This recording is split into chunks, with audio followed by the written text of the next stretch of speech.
দিনভর। আর খবর দিনভরের শুরুতে কি খবরে নজর রাখতে হবে? বিধানসভায় নজর রাখতে হবে, কারণ কি দেখা গেল, কি ছবি ধরা পড়লো? একেবারে বিক্ষোভের ছবি, যেটা নজিরবিহীন বিক্ষোভ। কালো পতাকা নিয়ে নজিরবিহীন বিক্ষোভের ছবি ধরা পড়লো। কি কারণে এই প্রতিবাদ? শুভেন্দু অধিকারীকে হেনস্থার অভিযোগে এই প্রতিবাদ। আর বিধানসভার ভিতর কালো পতাকা ভেলে নেমে রীতিমতো বিক্ষোভ পদ্ম বিধায়কদের। বাইরের ছবিটাও আপনাদের দেখাচ্ছি, যে ছবি আপনাদের দেখাচ্ছি। গন্ডগোল থামাতে মার্শাল ডাকতে হয় স্পিকারকে। আরো ডিটেইল এই বিষয়ে জানাতে পারবে কি পরিস্থিতি, ঠিক কি ঘটেছে, পারাদীপ রয়েছে আমার সঙ্গে। পারাদীপের কাছ থেকেই আরো ডিটেইল জানবো এই বিষয়। পারাদীপ, এই যে বিক্ষোভের ছবি আজ ধরা পড়লো, তা তো একেবারে নজিরবিহীন।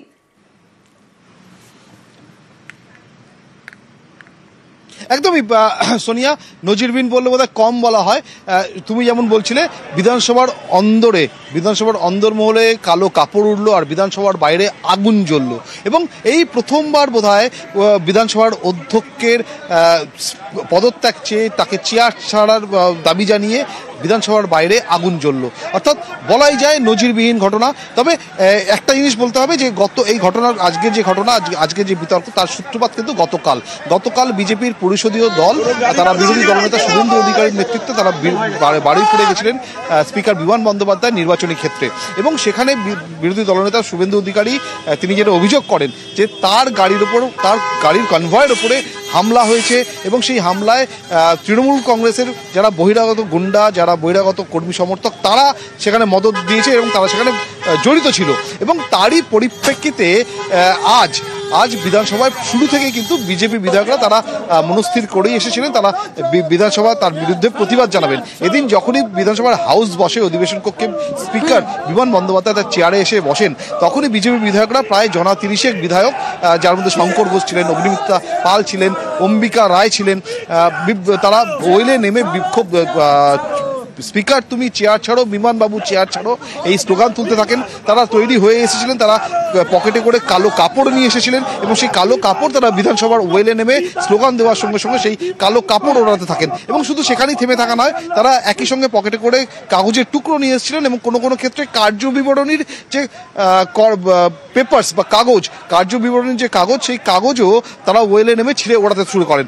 এই সময় চন্দ্রিমা ভট্টাচার্য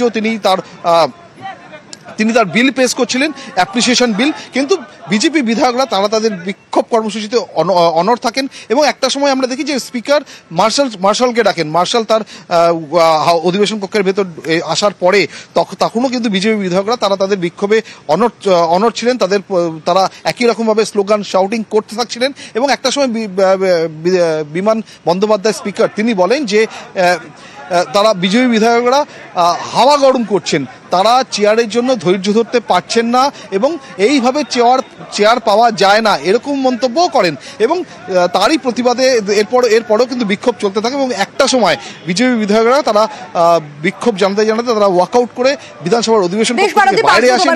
সঙ্গে থাকো, বিধানসভায় বিজেপি ওয়াকআউট করে বিজেপি বিধায়করা। স্পিকার কি বলছেন শোনাবো। BJP is invisible in West Bengal Legislative Assembly as far as today is concerned. আজকে আপনারা দেখবেন চার্টে বিজেপির কোনো নাম নেই, আমরা বিজেপির জন্য জায়গাগুলো ফাঁকা রয়েছে। That means officially they are invisible, তাদের দৃশ্যমানতা নেই, but they are not presence, their absence in the house clearly indicates they are invisible.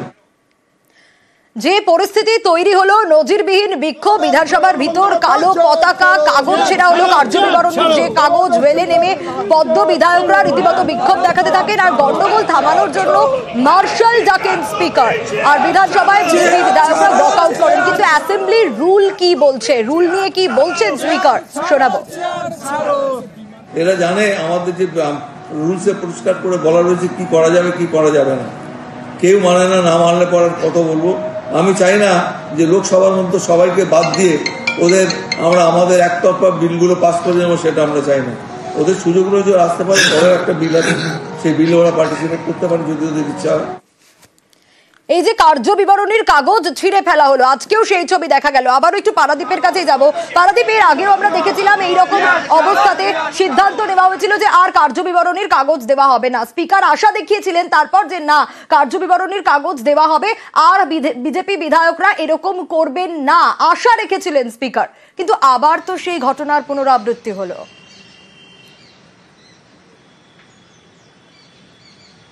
একদমই সোনিয়া, কয়েকদিন আগেকার ঘটনা, বাজেট অধিবেশনের দ্বিতীয় পর্বেই এমন দুটো দিন গেছে যখন বিরোধী পক্ষ অর্থাৎ বিজেপির বিধায়করা তারা তাদের প্রশ্নোত্তর পর্বে তাদের যে কার্যবিবরণীর যে কাগজ সেটা তাদের যেমন দেওয়া হচ্ছিল না, অনেক সময় এই প্রশ্নের উত্তরে মন্ত্রীরা তারা কি উত্তর দেন তার উত্তরপত্র দেওয়া হয়, সেগুলো দেওয়া হচ্ছিল না। ফলে বিজেপি বিধায়করা বারে বারে তাদের তখন আবেদন জানাচ্ছিলেন যে প্রশ্নোত্তর পর্বে তারা কি প্রশ্ন করবেন সেটা তারা বুঝে উঠতে পারছেন না।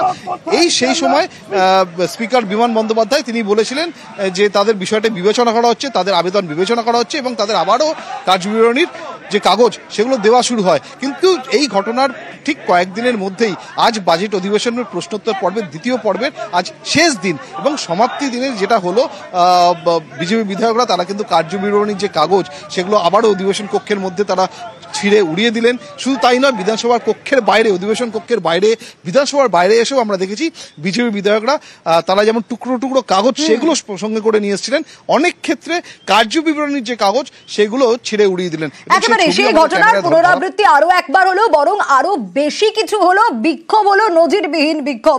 এবং বিজেপি বিধায়করা ভেলে নেমে তো বিক্ষোভ দেখালেনি, ওয়াকআউটও করলেন। বিজেপি বিধায়ক অগ্নিমিত্রা পল কি বলছেন শোনাবো।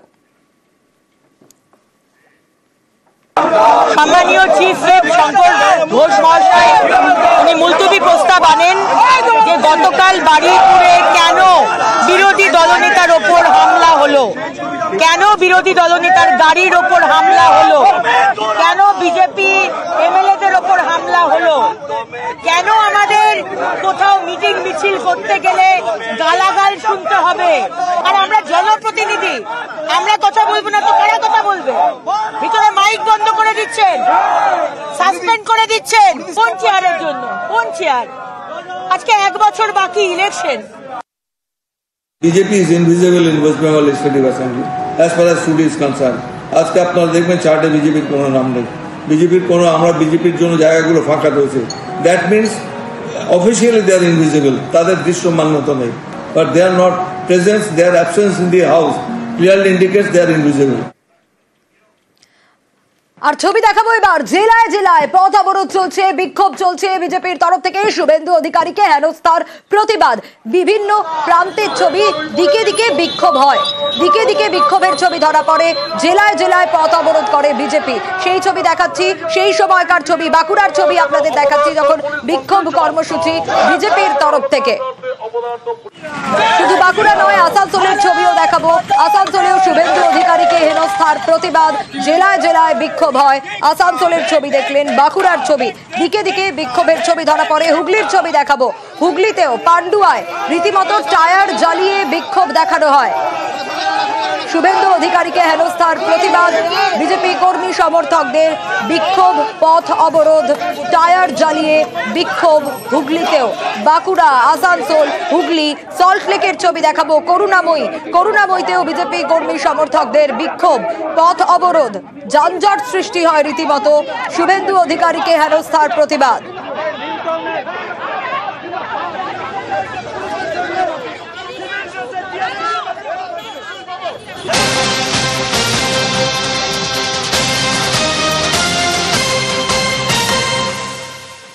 আর এবার প্রতারণার অভিযোগ কার? শাহজাহানের স্ত্রীর। কত লক্ষ টাকা প্রতারণার অভিযোগ করছেন শাহজাহানের স্ত্রী? 25 লক্ষ টাকা প্রতারণার অভিযোগ তসলিমা বিবির। নাজার থানায় অভিযোগ শাহজাহানের স্ত্রীর। আরো বিস্তারিত এই বিষয়ে জানাতে পারবে অনুপম, রয়েছে আমার সঙ্গে। কি কি অভিযোগ রয়েছে, কি প্রতারণার অভিযোগ, আরো বিস্তারিত অনুপ জানাতে পারবে। অনুপ, আমরা গতকাল দেখেছিলাম, আর সেই ভিত্তিতে দাঁড়িয়ে আজকে কি আপডেট এখনো পর্যন্ত উঠে আসছে?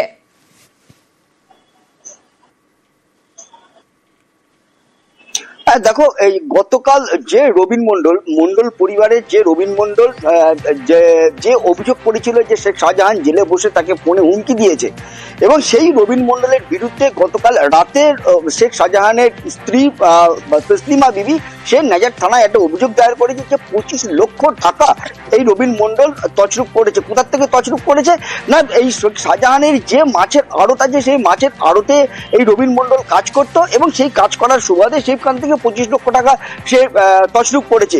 যদিও এই বিষয়ে আমরা যখন রবিন মণ্ডলের সঙ্গে আমরা যোগাযোগ করেছিলাম, রবিন মণ্ডল কিন্তু পরিষ্কার জানিয়েছে যে তিনি খাতাপত্র লিখতেন, তিনি ক্যাশিয়ার ছিলেন না বা কোনো টাকা পয়সার লেনদেন তার হাত মারফত হতো না। অতএব টাকা সরানো বা টাকা তছরূপের কোনো রকম দায় তার নেই, তার কারণ তার হাতে টাকাই পড়তো না। টাকা যেতেন অন্য এক যে ক্যাশিয়ার ছিল তিনি সব রকম টাকা পয়সা লেনদেন করতেন। অতএব যদি কোনো সমস্যা হয়ে থাকে তার হাত দিয়ে হয়েছে, রবিন মণ্ডলের এতে কোনো দায় নেই। যদিও শেখ শাহজাহানের স্ত্রী কিন্তু নেজার থানায় কিন্তু এই রবিন মণ্ডলের বিরুদ্ধে কিন্তু 25 লক্ষ টাকার প্রতারণার অভিযোগ দায়ের করেছে।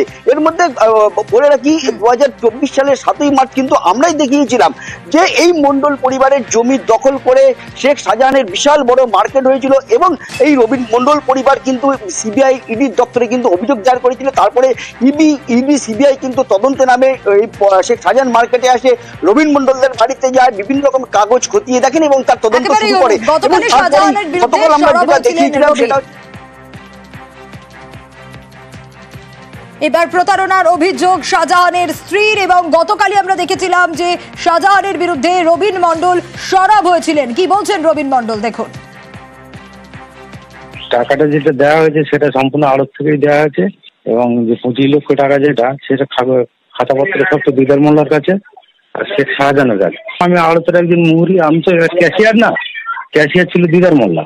আমি শুধু লেখালেখি করতাম, মাছ কতটা মাছ আসতো কি বৃত্তান্ত এইগুলো লেখালেখি করতাম। আমি টাকা পয়সা কোনোদিনই ডিল করিনি, আমি কোনো কিছুই করিনি। এটা শেখ শাহজাহান যখন জেলে যায় তারপরের থেকে তাহলে আমার নামে কমপ্লেন করলে আমি কি করবো? আমি তো টাকা পয়সা লেনদেনের মাধ্যমেই আমি ছিলাম না।